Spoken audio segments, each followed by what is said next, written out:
안녕하세요. 오늘도 주님 안에서 믿음으로 꽉 찬 알곡이 되기 위해 성경 묵상의 시간을 허락하신 하나님께 감사와 영광을 올려드립니다. 1월 7일 화요일 묵상 말씀을 시작하겠습니다. 오늘의 제목은 영적 전쟁에 임하는 자세입니다. 이스라엘이 여리고 근처에 이르렀을 때 여호수아는 여호와의 군대 대장을 만나는 체험을 합니다. 제사장들은 양각 나팔을 잡고 언약궤 앞에서 나아가고 무장한 군사들은 궤 앞에서 나아가야 합니다.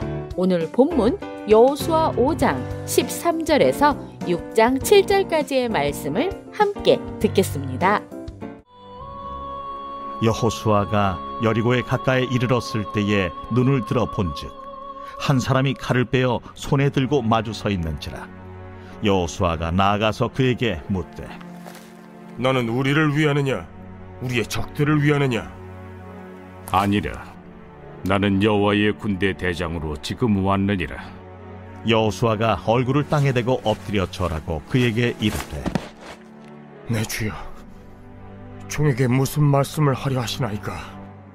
여호와의 군대 대장이 여호수아에게 이르되 네 발에서 신을 벗으라. 내가 선 곳은 거룩하니라. 하니 여호수아가 그대로 행하니라. 이스라엘 자손들로 말미암아 여리고는 굳게 닫혔고 출입하는 자가 없더라. 여호와께서 여호수아에게 이르시되 보라, 내가 여리고와 그 왕과 용사들을 네 손에 넘겨주었으니 너희 모든 군사는 그 성을 둘러 성 주위를 매일 한 번씩 돌 때 엿새 동안을 그리하라. 제사장 7은 7 양각 나팔을 잡고 언약궤 앞에서 나아갈 것이요 7째 날에는 그 성을 7번 돌며 그 제사장들은 나팔을 불 것이며 제사장들이 양각 나팔을 길게 불어 그 나팔 소리가 너희에게 들릴 때에는 백성은 다 큰 소리로 외쳐 부를 것이라. 그리하면 그 성벽이 무너져 내리리니 백성은 각기 앞으로 올라갈지니라. 눈의 아들 여호수아가 제사장들을 불러 그들에게 이르되 너희는 언약궤를 메고 제사장 7은 양각 나팔 7을 잡고 여호와의 궤 앞에서 나아가라 하고 또 백성에게 이르되 나아가서 그 성을 돌되 무장한 자들이 여호와의 궤 앞에서 나아갈지니라.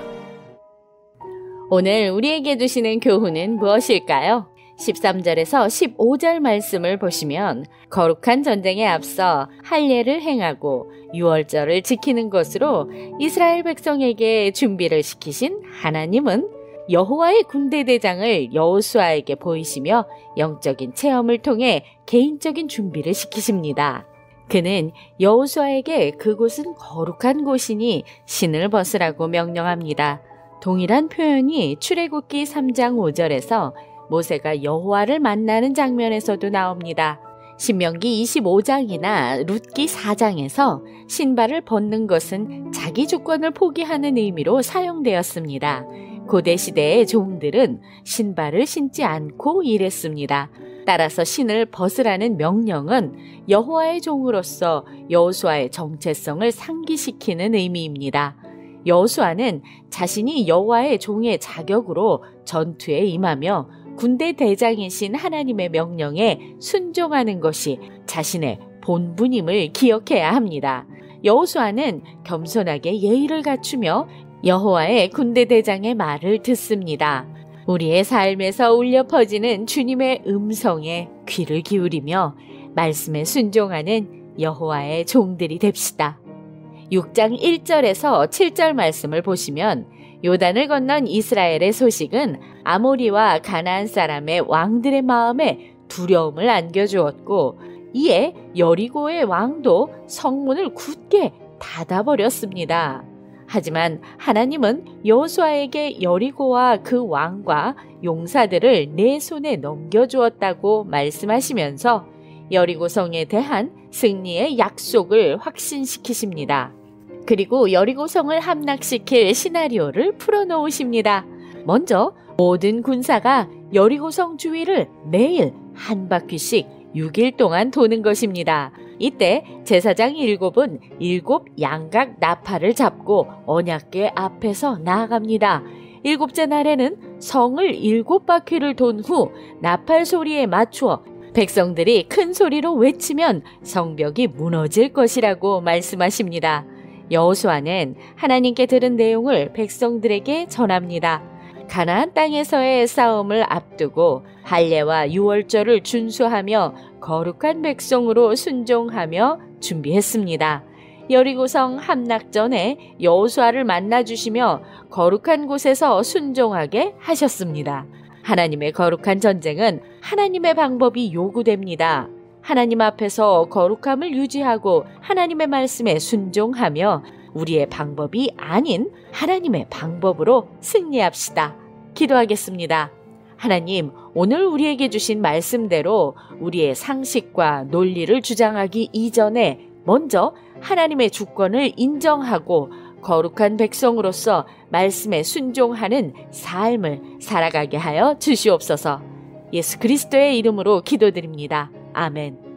당시 여리고성은 난공불락의 대명사로 크고 단단한 성이었습니다. 안에서 성문을 열지 않는 한 성 안에 있는 사람을 이길 수 있는 방법이 없었습니다. 그러나 하나님은 성을 무너뜨리십니다. 하나님의 방식은 모든 전쟁 전문가들이 상상할 수 없는 방법들입니다. 출애굽 사건도, 광야 40년간의 생활도, 요단강을 건너는 사건도 모두 상식적인 것이 아니었습니다. 하나님의 말씀에 순종하는 것이 모든 전쟁을 승리로 이끄는 지름길임을 명심하며 오늘도 광야 같은 세상에서 하나님의 말씀으로 승리합시다. 저는 내일 다시 찾아뵙겠습니다.